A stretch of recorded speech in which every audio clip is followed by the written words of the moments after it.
Good morning. Welcome to the Wednesday, October 16th meeting of the Council on Aging Board of Directors. I'm Richard Waystack, your chair, and we welcome everyone. There is unfortunately no one present here in public, and my first order would be to call for a motion on the approval of minutes from that previous meeting. I'll make a motion to approve the minutes. Motion is made. Seconded. Any discussions, changes, alterations to those minutes? Hearing none, all in favor? Aye. It is a vote. We have no one here from the public, but also jump right into any public comment from our board. Nope. Nope, so far so good. Then I'll go right into our director's report today. We have a couple things to go over. Yeah, so a few operational notes. It is open enrollment period for Medicare, so we have started setting Shine appointments, and we do still have plenty available. So if you're looking for one, you can give our office a call, and we will get you set up. I think we're booking into November right now, so they are going, but we've still got some.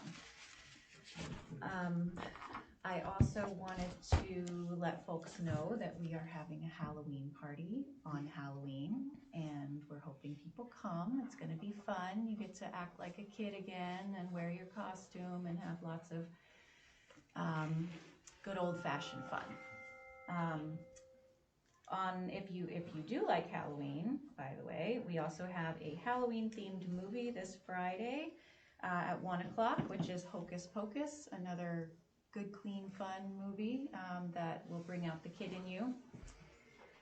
And then I actually wanted to just put out a reminder out there. This is something that we publish in our newsletter regularly, but we don't really get much inquiry about it. So I wanted to make sure it's well known to the community. So as many people do know, there's a day program in Orleans called Rock Harbor Respite. So this is a day program, 9 to 2-ish, I believe, maybe 2:30, where folks who have any cognitive decline, cognitive challenges can spend their day in a safe and enriching environment.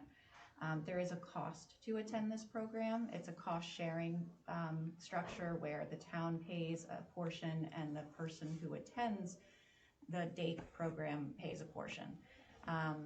But we also, thanks to the Friends, have a scholarship, basically is what we call it, for anyone who can't afford their cost portion of the fee.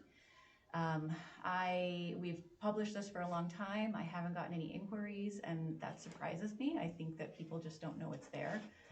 So if you're in that boat, you want to inquire about the program, ask me about the scholarship, it's there, and we would love to see it be used. So I think my other things fall under old business today. Did you let me? I want to stop just for a second because I think it's really important. And thank you for sharing those things today. A couple things I want to pick up on, and I do want to introduce Bob Hamilton, who is a member of the Friends of the Council on Aging. Do you all know Bob? Okay.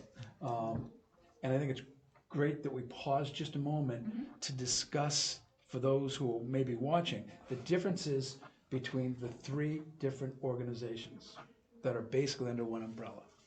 We have the Council on Aging, which is our paid staff. Julie is our director. Lauren is part of the team here. We have the Board of Directors of the Council on Aging, which we encompass. And then we have, represented by Bob Hamilton today, the Friends of the Council on Aging. And each has their own role. You discussed some of the programs that we have, very, very important programs. And this is where the relationship between the different organizations. You mentioned the program in Orleans that is potentially underutilized, and that I think it's a great idea that we are taking a moment during our meeting to highlight one of the very major services that's being offered by both our COA department, funded partially through the relationship with the Friends of the Council on Aging. And I think it's important that everyone understand that. And Sheila, as our newest member, Julie meets with the Friends once a month, and she will go asking for potential funding for certain situations that are not covered under her budget. And it's important for us to remember, as we, as a board, advocate for those in our community, our seniors, their family, and their caregivers, that as she has funding in her budget for services, there are times that there is no funding available through the town. And at the last select board's meeting, their edict this year on budgeting is that programs that remain the same. There will be no enhancement of services approved this year in the budget. It does not mean that the budget will remain the same, because there are increases that go with it, with cost of living raises, etc. And that does not mean that things that would normally be in our budget can be paid for by the Friends. The Friends supplement for things outside of our normal services that are here. So understanding the roles of each of the organizations, our job continued as advocacy, working with policy with the staff. And then Bob's role with the Friends, and that is a changing role as well. And we do have a representative to the Friends. And Julie, you attend monthly every meeting, don't you? Mhm. And I think I can speak for you as I say, the Friends have been very generous Yes, in working with issues that you need to deal with. yes. And I think the cognitive daycare, so to speak, that's available in Orleans is a tremendous program. And if any of you have dealt with family members with cognitive decline, caregiving can be tough. You know, and I'm going through it with a family member now, and as the primary caregiver, you know, you do get tied down and you get bogged down. And it's nice to have a program that is available. Bob, I'm going to pop you in under new business today, just to introduce yourself and what you folks are doing from the Friends. But I appreciate the fact that you are highlighting some of the services that we provide, Julie. And the Shine program, and we have a couple of newer volunteers this year with the Shine program. Have any of you gone through that program here? I went through it last year, and it was significant in helping me decide what my health care needs will be going forward and how I was going to address them. And I, to be honest with you, would not have made the right choices I had made without the assistance of the Shine program here at the Council on Yeah, Aging. they're incredibly helpful. Yeah, It everywhere, yeah. Just, So it's a great tool for those of you who are approaching 65 and looking at making changes. There is a wonderful program that's here, and it's just a matter of calling the office, and I believe we've received quite a few appointments. Oh, yeah. The last I checked, we were at around 60 appointments that have been scheduled. It may have increased since then, because that's been a few days. But we do gratefully still have some remaining, so. So those who may be watching today, if you are approaching 65, you're gonna have to be making choices about your health care and insurance moving forward. It's a great opportunity to get some assistance from trained volunteers. They're not just someone coming in off the street volunteering. They have to go through a certification process before they can be named a Shine Council. Yes. So, great, thank you so much, and if you continue on with your report. I had a quick question sure. about, Sure. in your initial report, is the Hocus Pocus movie, is that geared towards the seniors? It must be if it's at one. Yeah, One yeah. PM, okay. We do occasionally have some movies that were, when they came out, originally geared towards a younger audience, but we actually find those are really popular. Mm-hmm. And like I said, it's like good, clean fun, you know? So if you're not into the violence or swearing and you just want to come watch a good show, that's what it's there for. Yeah. Anything else? Yeah, Julie, please. I'm Oh, sorry. I'm sorry. Angie. You know, when you mentioned the rescue program, do you have like a pamphlet that's available?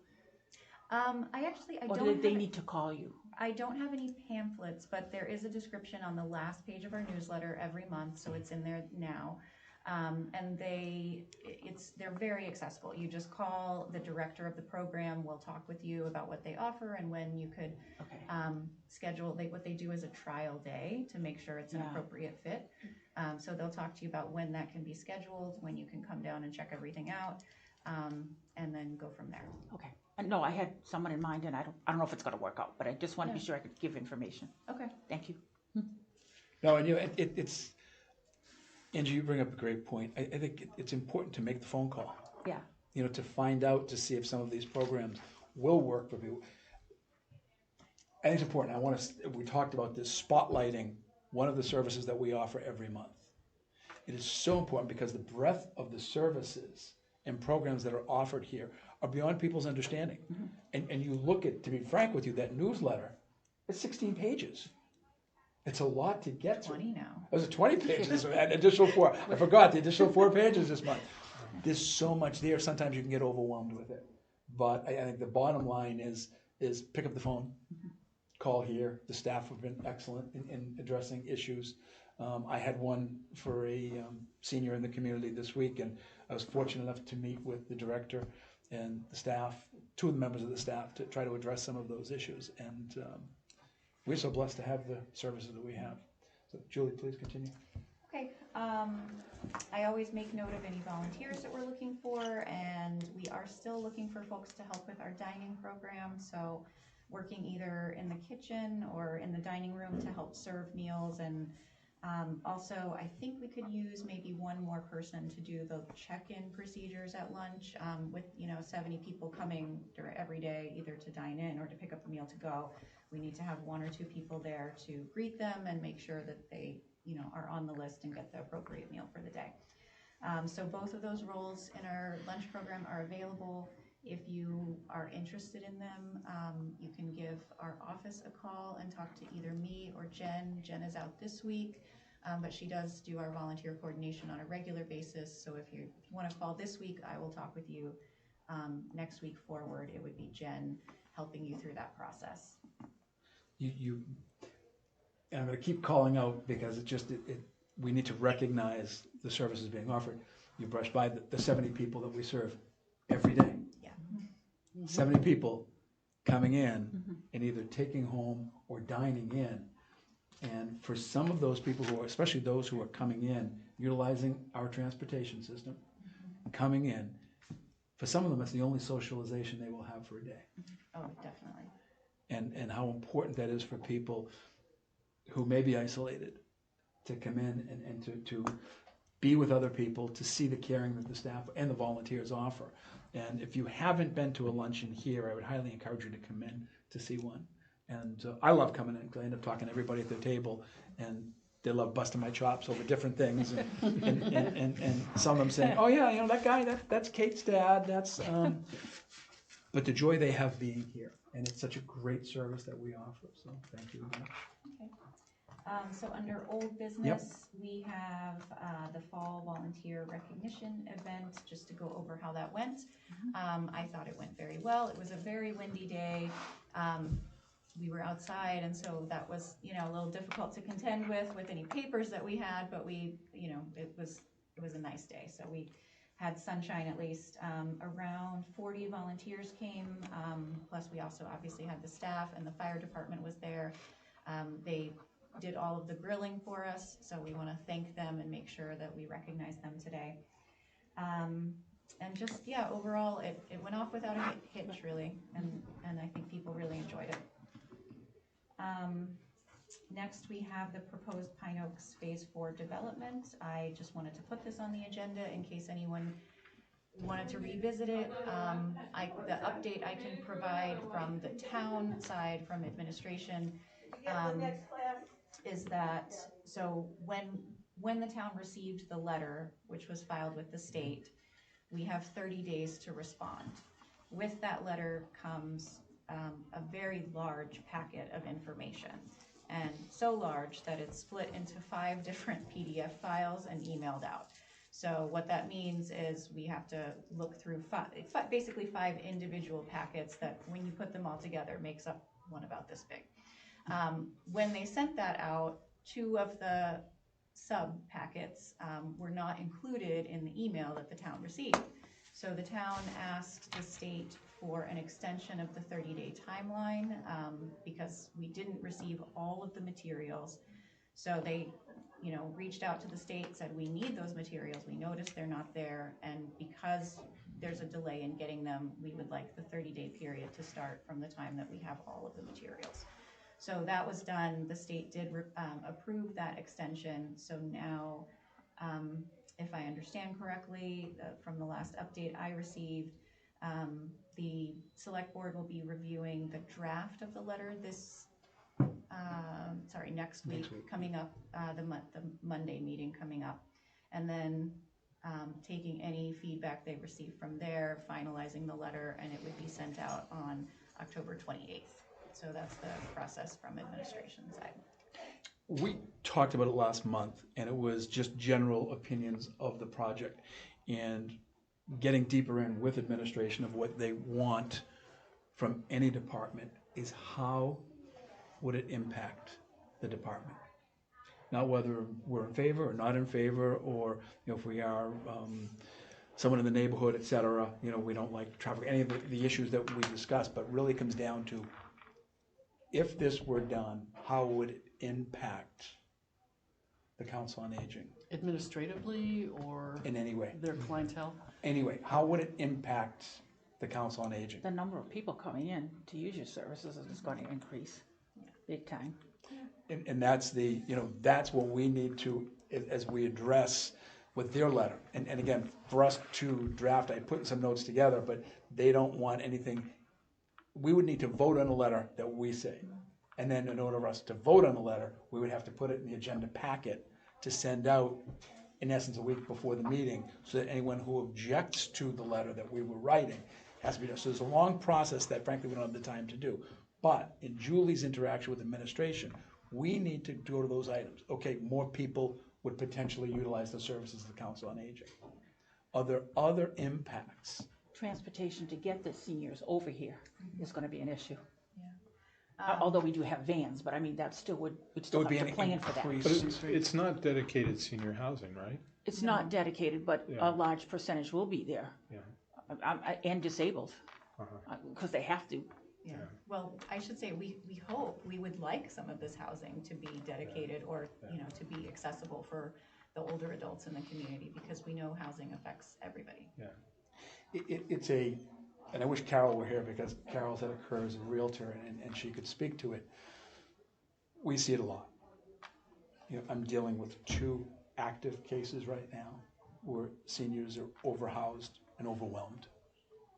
That they're living in situations that difficult for them, and they're looking to be able to downsize. And So would it be more of a lateral situation where seniors that are overhoused would move into here, freeing up family housing or younger generation? I'd love to address and say family Yeah. housing, but Probably not. with the average Oh, sale no in this way. community, Right. Yeah. close to But 700,000. Yeah. But if It would- people are overhoused, they might just simply lateral, which means that the actual people that we deal with would just simply be moving to new addresses. Here's the thing, and John, it is the case, and I know both these cases that I'm dealing with, they are just, again, overwhelmed with the size of the house. Yes, it would add inventory for available housing in the community, but it's, and people in the real estate industry should not be trying to sell someone's property unless they have a plan for someone to get into safe housing. Right. Pine Oaks, their previous projects have been great. The difficulty right now with it is the waiting list is upwards of 6 to 7 years.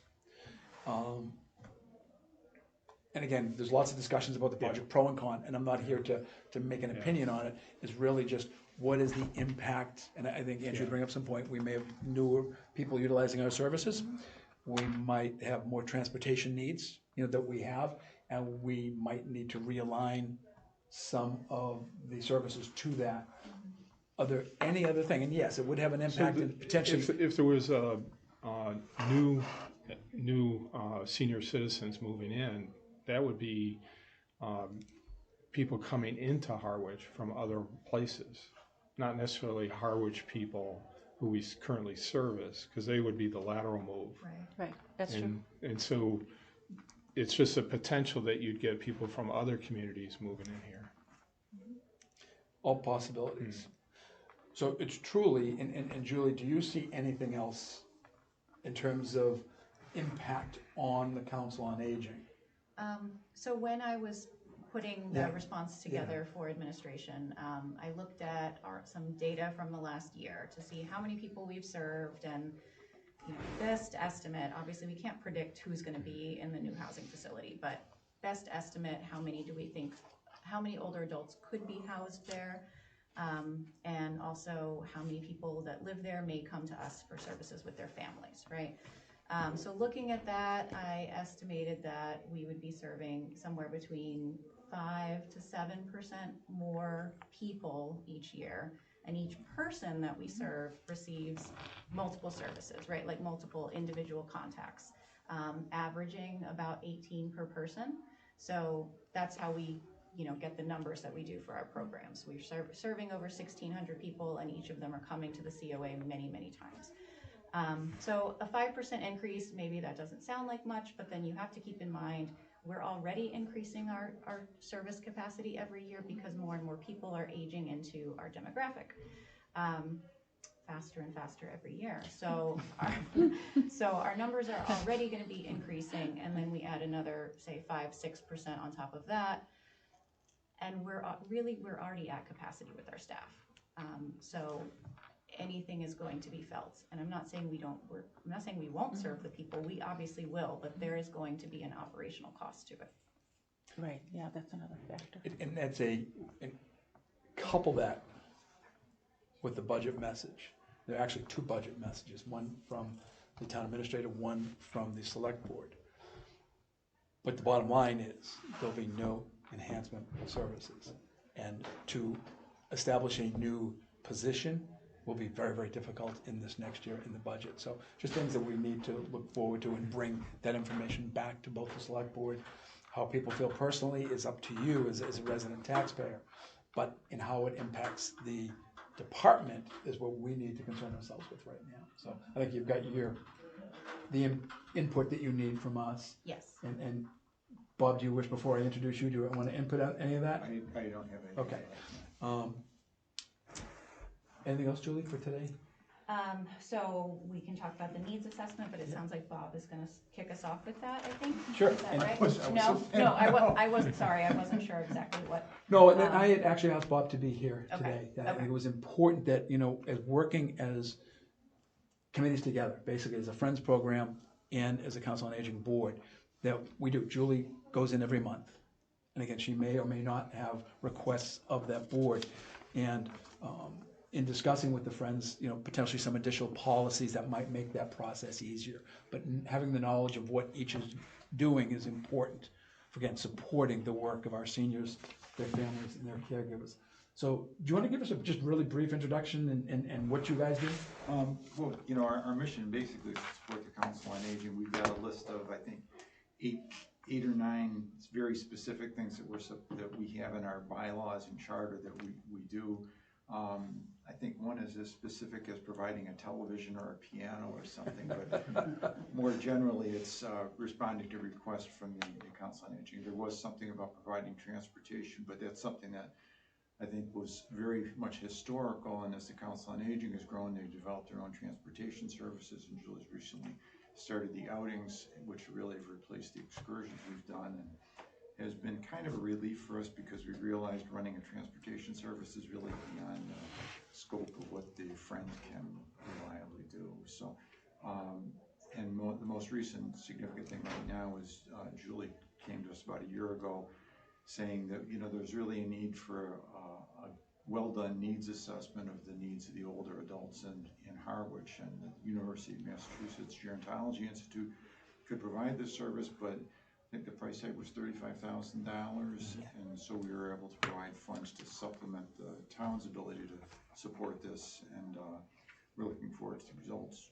One of the things that we would like to do as the Friends group, I think, is look at that and see how we could supplement the Council on Aging to sort of partner with you guys, the COA, to implement things that might address the needs identified in this survey, which the results will be back, I think, in May or June, we hope. Yeah. And so we'd like to sort of build that relationships to be in a position in May or June to take some action. Thanks, Bob, and I appreciate you being here today. For those unaware, the Friends actually started out years ago, prior to this building being completed. And their intent at the time was to create a senior center in town. Right. And when the community center came upon, and it was the old Albro House at one point that was used as the Council on Aging. And Sheila had plenty of experience being in that building for many years. But the Friends have raised funds over the years, and you hear the price tag to do that needs assessment. And we've gone through the process of hearing why we should have had that done, which I don't think there's any question. And it's a great, great program to have. But the budget would not allow that to have taken place. That needs assessment, which we all agree is so important to the work that we do, could not have been completed without the assistance of the Friends. And again, it's not a supplement to our budget, because anything that we need in terms of program services, staff, et cetera, should be funded through the town. The Friends are there to enhance, and in certain situations, basically, Julie has, if there are issues that occur outside of the budget that will impact a senior in this community or their family, Julie can go to the Friends for that, and I think they're gonna be working on a policy on how that is done. But they've been very, very generous, and I think both the Friends and we as a board, as well as the staff, will be able to look at that needs assessment and maybe make some tweaks into what we're doing, into what our mission, into what our vision is for this community, because we all need to be working in the same direction. Yeah, You know, it's ultimately going to help us, be able to not only hone what we're doing, but also if there's missing components and enhance the ones that we have. And everybody that does one, they just are able to come up with what's really needed for programming. That's why they do it at the school level. And, I'm involved with like 3 of them right now. So, Right. yeah. Well, and those enhancements are, to speak very frankly, what make Harwich what it is, and why it is a community that people want to come to. And unfortunately, create some of the other issues like affordability and so forth. But what we offer in this community is so good for, again, our seniors, their families, and their caregivers.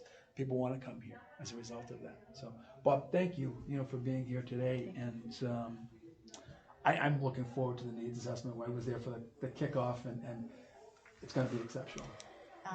So I can tell you what we've done since that kickoff meeting. Great.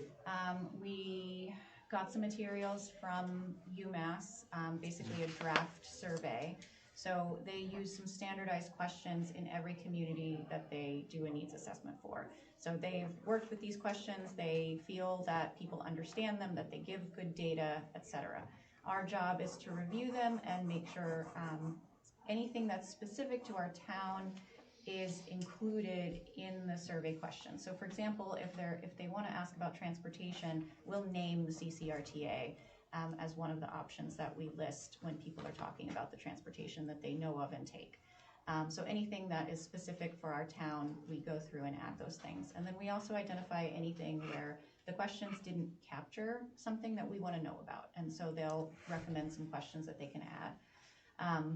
So they asked us to put together a survey review committee, a small one of around 5 people, to look over the survey and give that feedback. So we did do that. We have a draft survey now with some, with the modifications that we've made, with a couple questions that we added. They would like us to keep the survey to 8 pages to make it not burdensome for someone to fill out. And that is large print for anyone listening. 8 pages is reasonable.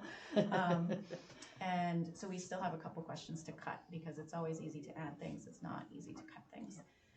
So we should have a finalized version of the survey probably next week, so I can bring that to our next meeting in November.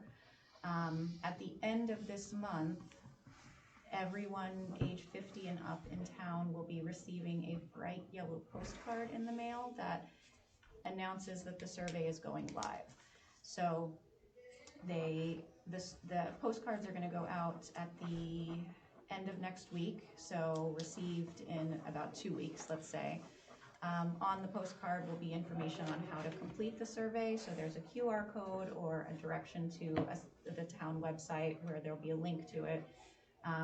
Information on where to call if you want to do the survey by phone, And also notice that there'll be paper copies at the COA, the library, and town hall. So people have options of how to complete the survey. Those age 70 and up will also, about a week after the postcard, receive a printed survey in the mail.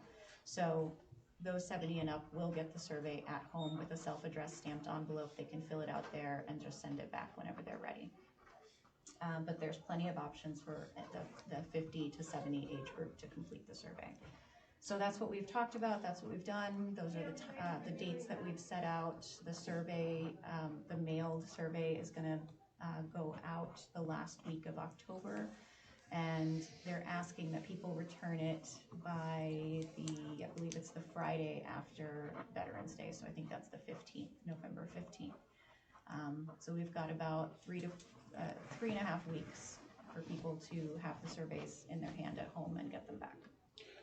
And what came up in the discussion, people said, well, 50, that's not a senior.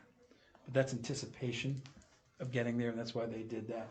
And I think we want to make sure, once they do go out, we want to have a meeting with, or at least a public comment update for the select board to let them know, Yes. to publicize it, because there's still a lot of people who watch those select board meetings. That would be great, and I'm just so excited about the process and seeing what's happening with it, so thank you. And anytime we can publicize that and encourage people to fill out the survey, that would be very beneficial to us all. Any questions of Julie on it? Thank you for your hard work, Julie. Well done, Jill. Well done. Julie, anything else? That is it. Okay, we'll move on to new business, and we need to start with at the time of year of board reorganization. So the chair will recognize a motion for the position of chair moving forward. Anyone wish to make a motion? Are we supposed to make a motion to Appoint a chair appoint a chair? moving forward. I make a motion to appoint Richie Waystack as chair. You did that very quickly. Yes, She's July. deflecting. you're very efficient. Is there a second? I second that. Okay. All in favor? Aye. Aye. Any opposed? None? One abstention? I abstain from the vote. I will entertain a motion for the position of vice chair. I think we're missing a couple members. Yeah. We are, but unfortunately, we have quorum and we need to make it. Can we do it in absentia? I would Yeah. find it difficult Yeah. to do it. Yeah. Oh. As a chair, I had a name all set. I just think it's difficult. We can do it conditionally, Okay. that they wish to accept the position. So I will entertain that motion. I would nominate Carol Thayer. Is there a second? Second. I would say we nominate Carol if So, yeah, she will accept. Yeah. okay. All in favor? Aye. Any opposed? None? No abstentions? And technically, most of the committees have a position of clerk. We're fortunate that we have staff come in and take our notes. I'm very happy to entertain the role of a clerk. I see some people take wonderful notes. Is there an interest to create or to have the position of clerk that would frankly work with staff to see that minutes are done? I'm the secretary on like 3 things right now. I will ask, is there importance to have the position? We won't ask people to Yes. fill it. Yes, I Do you- think it is. Do you That's think it important. is important? And I think Lauren has done an excellent job, so I would nominate Lauren She again. cannot, because she's not a member of the Oh. committee. Oh, rats. I thought we solved that problem quickly. Could But it be see, somebody that's an alternate if Lauren can't do it, or is Yeah. that, can it be set up that way? it is, and frankly, what it would really entail for someone on the committee is to coordinate with Lauren to make sure that the minutes are here from each meeting, and that Okay. they're just at least reviewed. Yeah. And so it's not a huge position. In a worst case scenario, worst case, the clerk would have to chair a meeting should the chair or vice chair be unavailable. So, anyone willing to consider or make a motion? Anybody interested in the job, John? I'm trying to downsize. And again, it truly, it's just a coordination with Lauren, to say, Lauren, do we have the minutes set, and can I Yeah. get a copy? And make sure that we have them for the meeting itself. Doesn't she always give them to Julie? Yeah, I've been doing it Yeah. because, Right, because there's no position of clerk. Oh, I see. So it's really not a lot of heavy lifting, but it's an important job, So this person would have to call her before just to make sure that the minutes are available for the meeting. It literally could be a phone call. I'll And do it. so there's a motion. Well done. You I'll making second a it. I'm motion? making a motion to nominate Sheila. Second. so It's been seconded. typically Lauren writes them up right after the meeting, and then she Yeah. emails them to me, so we can just add you to the Add you to the email. email. That would Yeah. be beautiful. And Lauren has been very, very efficient. Yeah. So So look she at makes her it easy. handwriting. All in favor of Sheila as clerk? Aye. Aye. Aye. Any opposed? Any abstentions? Well, I have to abstain. There you go. Well That is a done, vote. well done. Oh, dear. I just want to again highlight, Julie, how many positions would you need in the dining program? 2 to 3 new volunteers? Yeah, 2 to 3 new volunteers, because each person is only gonna be doing 1 day or maybe 2. So we need to spread that out, yep. So again, if you're watching or if you have an opportunity, being out in the community, looking for volunteers, again, it's a great opportunity. And it just, we had our men's breakfast last week and just the volunteers there. We're gonna do something interesting next month, talking about volunteering at the men's breakfast, so it'll be fun. Anything else, Angie, to come before us? Oh, we're into members' comments? Yes. Is that well, I just wanted to thank Julie too. She did a nice job organizing Girl Power, and getting stuff out for the kids. So thank you. I really just order food. Yeah. It's the easiest, it's the best Okay, part. well, you did a nice job. The kids like that. And thank you also for the volunteer lunch, and that went well too. Thank you. John? No comments, just keep up the good work. Sheila? Nope. Nothing for right now. Thank you, Madam Secretary. Bob? Anything? Nothing, I just wanted to come introduce myself, And I'd repeat what I said before, so I'm not gonna do that. Lauren, anything? I apologize. I was very, very, very, very tardy for the volunteer luncheon. Unfortunately, I had to attend a funeral Yeah. that day of the father of the former director of the Council on Aging and the current town clerk. It's tough. There's so many things going on. There are conflicts, and I apologize. I think it's so important in my years serving on this council to recognize the volunteers, and as thank you have done today for both the staff and the volunteers. We could not do the work that we do here. We could not provide the services. We could not have a 20-page newsletter talking about the programs and services that are offered without the volunteers who help out here. And each and every one of you are volunteers. The Girl Power program, one I think is such a strong, strong program we have. So I thank you, and we thank our staff and our volunteers. And if there is nothing else today, I would entertain a motion to adjourn. So motion. So moved. Is there a second? Second. All in favor? Aye. Any opposed? It is a vote. John, might you hit the magic button?